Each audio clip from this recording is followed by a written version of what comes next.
إن الحمد لله وصلي وسلم على نبينا مصطفى محمد صلى الله عليه وسلم وعلى آله وصحبه أجمعين أما بعد أعوذ بالله من الشيطان الرجيم بسم الله الرحمن الرحيم സൂറ all Imran 126 127 രണ്ട് വചനങ്ങളുടെ വ്യാഖ്യാനം നോക്കൂ നിങ്ങൾ.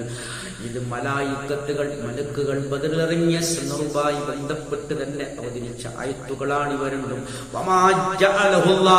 അല്ലാഹു ആക്കിയിട്ടില്ല ഇല്ലാ ബുശ്റാ ലക്കും, നിങ്ങൾക്കൊരു സന്തോഷമായിട്ടല്ലാതെ ആ മലക്കുകളുടെ ഇറക്കം, ആ മലക്കുകൾ ബദറിൽ പങ്കെടുത്തുകൊണ്ട് മുഅ്മിനീങ്ങളെ സഹായിച്ചത് അത് മുഴുവനും നിങ്ങൾക്കൊരു സന്തോഷമായിട്ടല്ലാതെ അല്ലാഹു ആക്കിയിട്ടില്ല. അത് മാത്രമല്ല വലിതത്മഇന്ന ഖുലൂബുകും ബി, അതുകൊണ്ട് നിങ്ങളുടെ ഹൃദയങ്ങൾ ശാന്തിയടിയുവാൻ സമാധാനമടിയുവാൻ വേണ്ടിയും നിങ്ങളുടെ മനസ്സിനൊരു സമാധാനം ലഭിക്കാൻ വേണ്ടിയും ആ വ്യഗ്രത പൂണ്ട ആ അവസരത്തിൽ അങ്ങേയറ്റം വേവലാതിയോടുകൂടി വിചാരോടുകൂടി പരാജയഭീതി മുന്നിൽ കണ്ട ആ സന്ദർഭം നിങ്ങൾക്കൊരു ധൈര്യത്തിനും നിങ്ങളുടെ മനസ്സിന് സമാധാനത്തിനും നിങ്ങൾക്ക് സന്തോഷവാർത്തയുമായിട്ടല്ലാതെ ആ മലക്കുകളുടെ ഇറക്കമുണ്ടായിട്ടില്ല എന്നാണ് അല്ലാഹു പറയുന്നത്. അല്ലാഹുവിങ്കൽ നിന്നല്ലാതെ യാതൊരു സഹായവുമില്ല, എവിടെ നിന്നും യാതൊരു സഹായവും ലഭിക്കില്ല.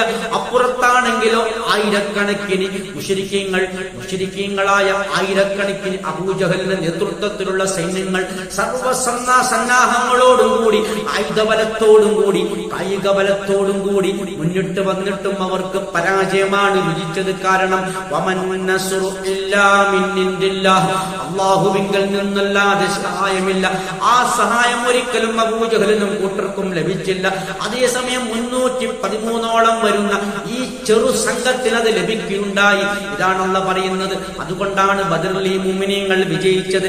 അൽ അസീസുൽ ഹകീം, പ്രതാപശാലിയും അഗാധജ്ഞനുമായ അല്ലാഹു, എല്ലാ കാര്യങ്ങളും അറിയുന്ന അഗാധജ്ഞനായ അല്ലാഹുവാണ് അതിന്റെയൊക്കെ പിന്നിലുള്ളത്. ആ അല്ലാഹുവിന്റെ ബലത്താലാണ് മുഅ്മിനീങ്ങൾ വിജയിച്ചു കൊണ്ടേയിരിക്കുന്നത് എന്നൊക്കെയാണ് കൃത്യമായി മുഅ്മിനീങ്ങൾക്ക് പഠിപ്പിക്കപ്പെടുന്നത്. വിശ്വാസി സമൂഹത്തിനും ലോക ജനങ്ങൾക്കും അല്ലാഹു സുബ്ഹാനഹു വ തആല പഠിപ്പിക്കുന്നത് അല്ലാഹുവിങ്കൽ നിന്നുള്ള സഹായമില്ലാതെ യാതൊരു തരത്തിലുള്ള വിജയവും കരസ്ഥമാക്കാൻ കഴിയില്ല. ഇരു ലോകത്തുമുള്ള വിജയവും പരാജയവും എല്ലാ കാര്യങ്ങളും തീരുമാനിക്കുന്നത് അല്ലാഹു മാത്രമാണ്. ഇത്രയുമാണ് ഇതുമായി ബന്ധപ്പെട്ട് വിശദീകരിക്കാനുള്ളത്. ആഖിറു ദഅവാനാ അൽഹംദുലില്ലാഹി റബ്ബിൽ ആലമീൻ.